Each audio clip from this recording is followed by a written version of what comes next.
kalau upaya yang dilakukan oleh Bang ya, yang melapor ke Pak Timo kan Bang dari Pak Adian segala macam.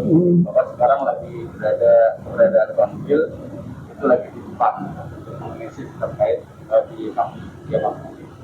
Dalam proses ini apakah masih bisa terlihat ada restoratif juga karena tadi Bapak bilang ini merupakan pilihan dari ya sebenarnya kan politik ya. Ini bukan semua proses ini sebenarnya basisnya adalah politik. Politik itu menyangkut seorang figur politik, yaitu Joko Widodo. Ini adik asuhan Bang Bill atau siapapun namanya, itu bagian sebenarnya dari Joko Widodo. Kalau kata Pak Jokowinya, udah selesai. Gitu. Jadi sebetulnya itu yang diharapkan oleh Pak Rismon juga. Gitu, sehingga dia menganggap bahwa oke lah semua diikuti gitu kan, karena kuncinya ada di Kutai 1 Surakarta gitu. Jadi kelihatannya itu, karena ini bukan kasus hukum murni, semua dalam konteks ijazah palsu yang kemudian dikriminalisasikan itu adalah kasus politik gitu, atau muatan politik atau pejabat politik yang masih merasa punya power. Kalau melihat dari kacamata Pak Rizal sendiri melihat Pak Rismon tidak? Ya saya kira satu dia pertama ini ya dibuktikan dia tertekan berat atas sesuatu yang mungkin berakibat pada diri dan keluarga. Ya itu ya seperti yang Pak Michael pernah sampaikan. Pulang dari Bandung, waktu itu Bandung dengan saya. Waktu itu kan diskusi buku lah, diskusi buku, saya bukunya Publik Yakin Ijazah Jokowi Palsu, kemudian Pak Rismon Endgame itu kan, Gibran Endgame. Pulang dari sana katanya kan tergambar kondisi diri yang tidak fit, artinya ketakutan yang luar biasa, takut ditangkap lah, takut ini dan sebagainya, kata Pak Michael nih, berarti ada satu situasi yang menekan, gitu ya. Nah kemudian terjadilah seperti ini kan gitu. Tapi kelihatannya kalau semakin kesini itu seharusnya situasi yang menekan itu tidak sefatal ini gitu. Kalau sekarang sudah berbalik betul. Jadi seperti pembelaannya Jokowi. Saya mengejutkan itu. Tadinya kalau tertekan ya paling menyampaikan dalam keadaan orang bisa baca nih, oh tertekan. Tapi ini kok seperti yakin gitu. Bahkan dia ingin menjelaskan kepada Bang Roy, kebetulan bagaimana hasil analisisnya, kajian terbarunya, gitu kan, metode geometriknya, gitu kan, soal translasi, soal rotasi, soal pencahayaan yang menyebabkan itu ijazahnya asli loh, gitu. Wah ini bahaya kalau menurut saya, sebab itu juga analisisnya tidak komplit, dia tidak bisa membuktikan usia tinta. Walaupun dia menyebut soal lintasan sudah lama bisa hilang katanya kan, tapi usia tinta berapa lama itu, gitu kan? Usia kertas belum, dan pihak kepolisian sendiri belum mengumumkan soal hasil uji forensiknya, di lab forensik labornya belum diumumkan, gitu, sehingga belum kelihatan variabelnya gitu kan untuk menentukan bahwa itu asli. Belum berani kok. Ini seorang peneliti menyatakan berani dengan variabel kalau menurut saya belum sempurna, belum komplit itu. Apa dengan melihat pada saat gelar perkara sudah menyatakan? Iya, tapi gelar perkara itu kan cuma melihat begini. Dia tidak menguji analognya. Dia bisa dibawa kemana, dia kaji betul, itu nggak boleh dibawa, disentuh aja enggak, gitu kan. Sebetulnya sama dengan saya, sama dengan cuma melihat begitu, gitu kan, dengan kecurigaan dengan segala macam. Dan uniknya waktu pertama melihat itu nggak ada pernyataan asli. Iya kan, masih tetap palsu gitu pada waktu itu. Tiba-tiba muncul setelah kasus ini dengan berbagai kondisi.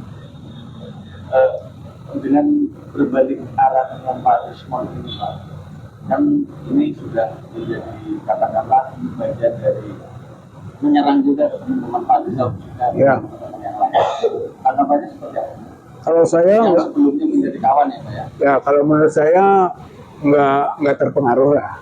Ya kalau dalam bahasa Arab itu ada wujuduhu ka'adamihi, ada dan tiadanya Rismon sama saja. gitu, yang ini nggak punya pengaruh yang signifikan. Dia ada, dia nggak ada, tetap kita berpegang pada hasil yang telah diproses sejak awal, gitu kan. Nah, seperti juga ya Pak Roy, Pak Rustam, atau Pak Bu Kurnia, gitu ya. Saya kira tidak berubah sikapnya. Bahkan ada satu tambahan sekarang, kita masuk ke pabriknya, pasar pramuka. Apapun hasil penelitian, kalau pasar pramuka terbukti bahwa ada yang bikinnya, ambruk semua. Ya kan? Ambruk. Mau disebut asli gimana? Yang bikin palsunya ada. Itu masalah. Kalau komitmen sendiri Pak, dari teman-teman Pak Rizal dan teman-teman yang lain, komitmennya seperti apa Pak? Ini kan tiga teman-teman sejawat Bapak ini kan pelajaran yang sangat berharga ya, Yeah. dari Pak ES, terus dari Pak DHL, dan sekarang Pak Isbon. Ya, saya kira justru semakin kuat gitu ya. Kalau saya melihat, nggak tahu juga, ada satu dua yang terpengaruh ya, saya belum tahu ini, tapi sekurang-kurangnya yang saya baca untuk Bu Kurnia, kemudian Pak Rustam, Pak Roy, ya kita berempat. Nggak tahu Dokter Tifa, saya nggak begitu paham tentang kondisinya ya sampai sekarang. Tapi sekurang-kurangnya selalu kita bersama-sama berempat ini, saya kira insya Allah masih kuat. Ya, saya berharap juga Dokter Tifa kuat, gitu ya. Jangan sampai terpengaruh oleh berbagai carrot and stick, ya, ditakut-takuti atau diiming-imingi. Itu dua hal itu yang selalu merusakkan, ditakut-takuti atau diiming-imingi. sendiri pernah ngalamin? Ya, saya kira tidak ada yang serius lah, gitu ya. Alhamdulillah, gitu kan. Walaupun ada juga, tapi nggak kita anggap lah soal seperti itu. Teror psikologis ya ada, gitu kan. Tapi kita tidak menganggap serius hal seperti itu. Pak, kalau dilihat dari kacamata teman-teman advokat ya Pak, menurut Pak Rizal, untuk melindungi klien itu seperti apa Pak metode dari advokat sendiri? Apakah wajib bagaimana mengupayakan klien ini bisa lepas atau tidak ada kejahatan hukum, atau upaya-upaya apa yang dilakukan? Sebenarnya fungsi advokat itu bukan melepaskan dari jeratan hukum, yaitu advokat itu harus punya kode etik juga. Bukan yang salah dia harus cari pembenaran, gitu. Tapi justru hanya menempatkan secara proporsi. Jangan sampai hukum berlebihan dituntutkan kepada yang bersangkutan, kliennya. Tapi kalau kliennya salah, ya dia harus bisa secara objektif, oh iya klien saya salah. Tapi jangan sampai dia dianiaya, dizolimi oleh aturan-aturan yang nggak semestinya. Saya kira advokat itu bukan untuk all out berbohong gitu kan, kemudian habis-habisan melepaskan. Kalau orangnya benar-benar terjadi perbuatan pidana pada yang bersangkutan, ya dia harus mengakui iya, tapi bagaimana jangan sampai berlebihan. Jadi proporsi itu fungsi advokat sebenarnya. Ini jangan sampai salah. Advokat sama dengan pembela, membela mati-matian walaupun yang salah, gitu kan. Tidak. Dia harus proporsional. Dia harus mengabdi pada hukum, gitu, bukan kepentingan orang. Walaupun dibayar oleh orang itu, gitu ya. Saya kira ada aturannya kok, advokat ada kode etiknya advokat itu. Kemudian Bapak melihat dari Pak Jamadenya nggak Pak ya, sebagai advokatnya ataupun kuasa hukum dari Pak Rizman, melihat hal ini apakah itu suatu bentuk keberhasilan atau seperti apa? Kalau menurut saya ya kegagalan. Ya ketanggapannya kegagalan. Dulu kan Pak Jamada Girsangan bersama-sama dengan tim advokasi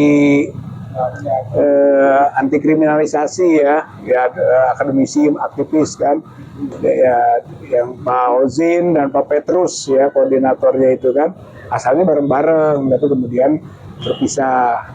Nah kalau lihat begitu sebenarnya justru kalau menurut saya mah kenapa klien kok bisa sedemikian drastisnya dan kemudian dia menyertainya, gitu kan? Dia harus bertanggung jawab loh, gitu. Itu bukan di luar aspek proporsionalitas. Bisa saja, gitu kan? Bagian pembelaan terhadap sesuatu yang salah gitu. Jadi apalagi kan menurut saya kredibilitas menjadi rontok gara-gara parsel itu kan, gitu, gara-gara parsel itu. Ya sebenarnya aduh, kalau kita yang sehat mungkin jangan diterima parsel itu, atau kasih aja ke orang lain, nih saya berbaik hati bagikan, silakan gitu. Sebenarnya kan sering potong-potong gitu sampai jauh gitu, itu merusak kredibilitas gitu kan seseorang, apalagi tuh Rismond dan Jahmada Girsang. Saya sangat prihatin terhadap teman-teman ini gitu ya, atas kondisi itu. Ya, akhirnya terpaksa saya juga bikin tulisan gitu kan, judulnya Rismond Parsel Sianipar. Ya, atas kasus tadi ya, sayang gitu, dia bunuh diri. Makanya saya katakan tadi juga, ini bunuh diri, harakiri. Karena kasus di Jepang kasih samurainya ditusukkan ke dirinya gitu. Jadi bunuh diri ini, Rismond itu bunuh diri, harakiri dengan kondisi begini. Karena ada 6 poin itu yang dia nyatakan kan. Satu, setelah saya teliti, tidak akan ikut lagi dalam urusan ijazah, masalah ijazah ini gitu kan. 2, saya akan bikin antitesanya itu kan, mengenai buku JWP dan GEG dan gitu. Waduh, saya bilang bikin antitesanya gitu kan. Terus yang ketiga, dia menyalahkan kita sampai menyatakan saya merasa dieksploitasi oleh pihak-pihak yang mempermasalahkan ijazah Jokowi. Bayangkan itu. Jadi merasa sebagai orang yang dieksploitasi. Siapa yang telah mengeksploitasi Rismond? Gitu kan, ini ke teman-teman ini. Kemudian dia menyatakan akan mengapresiasi kerja polisi, akan membantu polisi yang selama ini dia mengkritisi kan gitu. Lalu dia menyatakan minta maaf kepada Jokowi dan keluarganya, akan meminta restoratif justice sebelumnya ini kan. Kemudian ternyata dijalankan restoratif justice permohonannya. Dan yang keenam, mengimbau ke pihak-pihak yang mempermasalahkan Jokowi untuk mengikuti langkahnya. Bayangkan itu, apa nggak fatal? Apa bukan ini harakiri? Ini bunuh diri bagi seorang peneliti yang menyebut dirinya independen, gitu kan, dan objektif, gitu. Jadi kalau saya mah masalah serius. Kemudian Pak, beberapa kali kan Rismond juga dijadikan ahli ya Pak di berbagai sidang ya, khususnya di CLSO maupun di KIP Pak. Iya. Di KIP. Implikasi hukumnya seperti apa Pak? Ya bisa jadi sumpah palsu. Iya Pak. Sangat. Implikasi hukumnya apa Pak dari dampak ini? Ya saya kira tentu sumpah palsu itu pidana. Jadi tetap aja terancam pidana, karena dia bersumpah kan sebagai seorang ahli, kemudian kesaksiannya A, tiba-tiba dia menyatakan B, kan berarti yang kemarin kesaksiannya nggak benar. Apalagi kalau dari kesaksian itu telah memberi konsekuensi. Lihat aja nanti gitu kan, di Citizen Lawsuit misalnya atau di KIP, konsekuensinya apa? Konsekuensinya mengikuti kesaksiannya Rismond. Maka ketika dia menyatakan salah yang itu, ya itu tadi, jadi sumpahnya sumpah palsu. Gitu. Itu konsekuensinya pidana. Itu yang wajib katakanlah membuat aduan ataupun laporan itu dari siapa? Kalau macam sumpah palsu itu bukan delik aduan. Kalau bukan delik aduan, siapapun boleh. Siapapun boleh. Yang harus delik aduan itu yang kasus-kasus seperti pencemaran, fitnah, itu delik aduan. Atau kasus susila, ya kan? Tindak kekerasan rumah tangga, itu delik-delik aduan itu. Kalau ini delik umum. Kalau delik umum siapapun bisa melaporkan itu. Bisa panjang kali lebar. Saya kira panjang, makanya mungkin saja nanti satu pihak sudah mencabut, ya kan, bisa ya cabut laporan misalnya. Tapi itu ternyata bukan delik aduan, dilaporkan lagi oleh yang lain. Dan jangan lupa, bisa saja Rismond ini nanti dilaporkan soal ijazah palsunya oleh bukan Termul, bukan oleh teman-teman Pak Jokowi, oleh teman-temannya lagi yang biasanya bersama-sama. Bisa itu. Kenapa kok teriak-teriak ijazah Jokowi palsu? Ijazah dia juga palsu misalnya. Mungkin ini jadi pelajaran buat publik. Teman-teman yang lain memberi pelajaran bisa.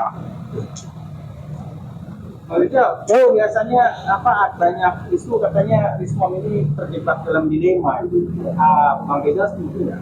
Karena sebelumnya Bang Rizal melihat ya sih ada gerak-gerik yang lain gitu. Awalnya enggak ya, awalnya enggak. Kalau saya melihat sejak awal itu kita melihat dan kita juga nggak terlalu bodoh kok dengan hasil penelitian, kan?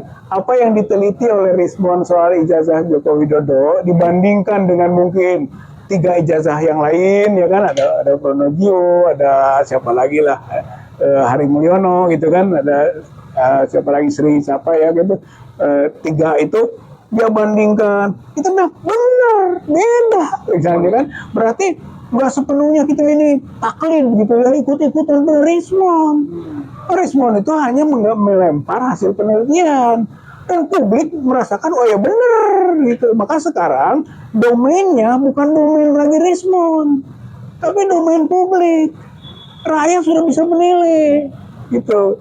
Jadi ketika dia mengatakan ijazah Joko Widodo itu asli gitu kan, maka dilihat dulu apa sih variabel keasliannya, dan ternyata hanya emboss gitu kan, dan watermark dan lintasan cap. Sekarang bisa nggak emboss dipalsu? Ini pertanyaan seriusnya, bisa tidak watermark itu dipalsu? Nah, kalau jawabannya bisa, nggak bisa disebut asli gara-gara ada emboss, ada watermark dong. Gitu. Kemudian ada lintasan katanya sudah hilang itu. Kemarin mah sama sekali dia udah mengecek bahwa warna merah sama sekali tidak ada di hitam kan, tidak ada, nol gitu, nggak ada pisan. Sekarang dia dalihnya sudah hilang karena usia. Sekarang kita tanya usia tinta itu berapa tahun, coba sama nggak dengan usia 1985 gitu kan, atau usianya baru, atau kertasnya ini kapan, jenis kertas, usia kertas itu kan belum disimpulkan gitu. Nah ini sampai Pak Adik ya, Pak Adik ini sampai pihak polisi saja belum berani mengumumkan asli. Rismon sudah berani gitu. Yang kompetensinya lebih tinggi itu pihak kepolisian sampai sekarang belum berani mengumumkan tentang keaslian. Belum ada. Padahal udah diuji katanya, uji forensik, belum diumumkan. Kan gitu. Setingkat uji laboratorium forensik saja tidak berani mengumumkan asli. Gitu. Rismon sudah berani mengungkap tentang keaslian. Nah itu tadi faktor apa? Nah itulah faktor gitu ya. Bang Rizal, tapi kalau seandainya memang sudah benar-benar terjadi Rismon jadi kubu melawan Bang Rizal ini, mungkin kalau kasus ini masuk ke persidangan gitu, ke persidangan gitu. Nah itu gimana sikapnya Rismon Bang Rizal nih? Ya nggak apa, karena teman yang pernah bersamai lah. Ya tentu kalau kecewa jelas ya, gitu kan. Atau berkhianat ya berkhianat gitu kan, sebagaimana publik juga membaca, dan Rismonnya siap juga kan dikecam sebagai pengkhianat, walaupun pernah kan dalam salah satu podcast ya menyatakan daripada berkhianat, daripada minta maaf lebih baik mati. Ya, ada kan, tapi ternyata ya itulah, berkhianatnya sudah, minta maafnya sudah, matinya belum. Tidak didata bertulang. Jadi kalau menurut saya tadi ada tiadanya Rismon nggak jadi masalah. Dan soal juga sekarang ini yang sedang kita bela itu kan adalah soal pencemaran nama baik dan soal fitnah gitu ya, yang kita akan buktikan tidak terjadi fitnah dan tidak terjadi pencemaran atau penghasutan. Saya dalam konteks persidangan yang sekarang itu, pidana ini menyangkut itu Pak, gitu. Jadi nggak ada hubungan dengan yang mungkin yang asli atau tidak juga tidak mungkin terungkap gitu. Iya. Tapi kalaupun nanti dia membuktikan menyaksikan asli, kita akan tanya, apa kompetensi Anda untuk menyatakan asli? Udah pernah belum menguji secara analog barangnya langsung diteliti gitu kan, diuji di laboratorium forensik yang komplit semua aspek? Udah enggak? Kalau enggak, dia enggak kompeten untuk menyatakan asli gitu. Dia malah hanya menilai dari segi digital forensik gitu. Jadi dari segi digital itu belum pembuktian yang sempurna gitu. Itu mengindikasi, dari indikasi kemarin yang dia hasilkan, itulah menunjukkan keyakinan pada publik. Tapi sampai sekarang kan kita tunggu, bahkan sedang kita dorong kan, jangan hanya uji forensik di laboratorium kriminal atau laboratorium forensiknya Polri saja dong, beri kesempatan laboratorium forensik yang lain supaya status keasliannya benar-benar objektif teruji gitu. Itu sampai ke tingkat itu toh, sampai ke tingkat laboratorium forensik. Jadi bukan seorang personal Rismon yang memberi kesimpulan, nggak bisa dipegang. Makanya nanti kalau kesaksiannya menyatakan begitu, dikejar itu. Apa kompetensi seorang ahli hanya menyatakan asli dan tidak asli tanpa menguji. Bang Rizal, ini kan ada tulisan Bang Ahmad Fauziuddin ya salah satu PH-nya Bang Rizal juga kan? Iya. Bahwasanya itu ada sering, sampai sekarang masih sering tawaran restoratif justice, tawaran damai itu. Menawarkan gitu. Ya mungkin ya bentuknya variasi. Ada kalau ke Bang Rizal nggak ada? Kalau saya enggak. Nggak ada? Enggak. Kalau Berarti saya ada enggak. pihak-pihak tertentu yang memang didorong untuk tawarkan. Mungkin ya nggak tahu lah saya. Yang jelas ke saya emang nggak ada yang meminta restoratif justice. Paling juga ada sentilan lah. Bagaimana yang bagus menurut Rizal misalnya. Nah, mungkin hanya begitu aja ya. Saya kode-kode. Yang paling bagus menurut saya adalah buktikan aja sekarang ijazah Jokowi asli enggak, selesai kan gitu. Yang paling bagus. Jadi menurut Bang Rizal ya, dari Bang Rizal ini kan dulu kan TPU, tergabung dalam TPU aja. Iya. Dan dulu juga pernah sidang ya sama Bang Egy dan melawan Otto Hasibuan kalau nggak salah ya, sidang juga di Jasa Palsu. Iya. Dan itu kan sidang itu nggak terbukti sampai hakimnya kabur. Nah, sampai kemarin itu ada sidang CLS yang juga membuktikan menguat tabir bahwasanya ya ini semakin jelas palsunya. Datanglah saksi-saksi ahli. Nah, Bang Rizal semakin dengan tawar-tawaran itu semakin yakin gitu. Oh, semakin yakin dong. Kalau asli mah nggak usah. Kita dulu yakinnya berapa persen nih? 99,9% atau berapa persen nih? Ya, kalau mau nyamain respon 11.000 triliun. 11.000 triliun. Kalau mau nyamain gitu ya. Karena kalau memang asli, benar juga itu ada pandangan. Kalau nggak asli buat apa nawar-nawarin RJ? Oh iya betul. Udah. Buat apa berdamai? Buat apa berdamai? Tunjukkan saja nih asli. Silahkan periksa oleh lembaga manapun. Gitu. Laboratorium forensik luar negeri, dalam negeri, mangga silahkan. Ya bagaimana asli jadi palsu? Nggak mungkin. Gitu. Tetap saja asli. Kalau asli. Tapi ini kan nggak pernah. Nggak ada keberanian seperti itu. 4 tahun gitu kan, 4 tahun nggak ada keberanian seperti itu. Makanya kalau saya tetap bacaannya, saya bagian dari publik ini gitu ya, dan publik yakin bahwa ijazah Joko Widodo palsu gitu.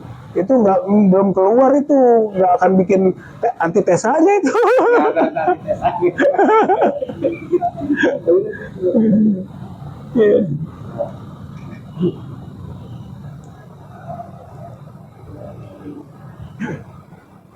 Itu upaya selanjutnya seperti apa aja? Ini kan sudah merambah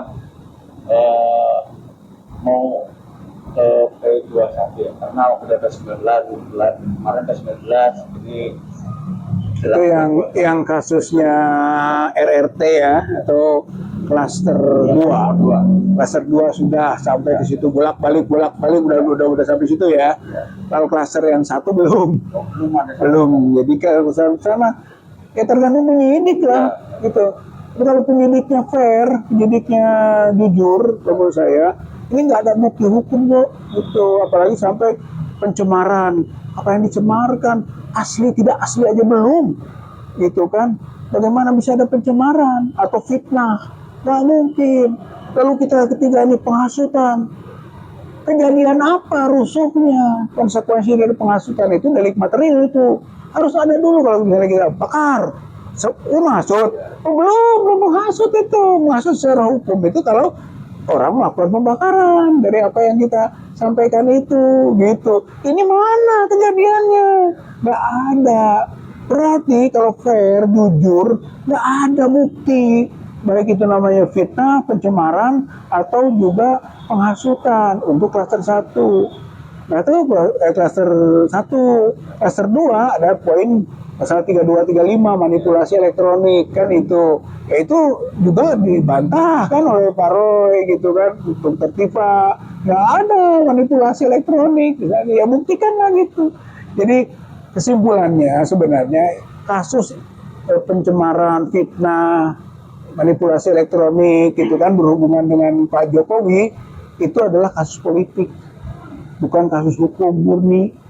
Kalau kasus murni hukum sudah selesai ini dalam pengertian tidak terbukti. Tapi karena ini kasus politik ya terus dicari gitu ya. Ya kasusnya Gus Nur, peristiwa Gus Nur dan peristiwa Bambang Tri, bagaimana secara politik kekuasaan otoritas yang dimiliki bisa menghukum orang yang sebenarnya mencari kebenaran gitu, dan sampai waktunya tidak terbukti dan tidak ada dokumen aslinya Jokowi itu nggak keluar di peristiwa Gus Nur dan Bambang Tri, dihukum juga. Itulah menandakan kriminalisasi atau peristiwa politik menggunakan hukum, memperalat hukum. Ini sebenarnya menginjak-injak negara hukum ini, gitu. Jadi saya kira serius sekali. Makanya semua pengambil kebijakan politik, gitu kan, baik itu eksekutif maupun legislatif, itu harusnya care, gitu terhadap ini. Ini Indonesia ini bahaya. Kita negara hukum, tapi menjadi negara kekuasaan. Kekuasaannya adalah mantan pemegang kekuasaan yang masih berkuasa. Gitu. Jadi serius menurut saya. Kalau dari Pak Haji sendiri, ada terkhususnya Pak Haji untuk melakukan upaya, ada terkhususnya? Kalau saya enggak. Teman-teman Nah, yang des ya, ya saya kira nggak tahu lah, teman-teman kita juga sampai sekarang begitu kan belum tersampaikan keinginan RJ. Kalau saya sendiri insya Allah enggak lah, gitu ya, insya Allah ya Allah mengizinkan, dan kita yakin bahwa dia memang harus istiqomah gitu kan, teguh pendirian pada prinsip itu. Yang jelas RJ adalah kekalahan, RJ adalah kebodohan, RJ adalah ketidaktahuan hukum juga. Kemarin waktu di acara GMKR kalau nggak salah Bang Refli Harun pernah bilang ya, kalau Bang Rizal ditangkap ini ada getar-getir juga ya. Perasaan abang gimana sih kalau misalnya timbul tiba-tiba surat penangkapan, gimana Bang? Kalau saya mau siapa aja, Siapa aja ya? nggak jadi masalah itu gitu kan. Berarti udah abaikan kalimat-kalimat Refli. abaikan, emang kita takut gitu kan, nggak lah, kita nggak takut lah gitu kan. Yang kita takuti hanya Allah.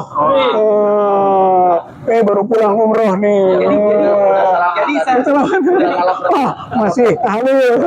jadi secara tidak langsung kalimat Refli adalah itu sepihak aja ya. Iya, sepihak lah. Insya Allah kita tahu ya. Innalladzina qalu rabbunallah tsumastaqamu tatanazzalu alaihimul malaikah alla takhafu wa la tahzanu wa absyiru bil jannati allati kuntum tu'adun. Nah, itu ayatnya.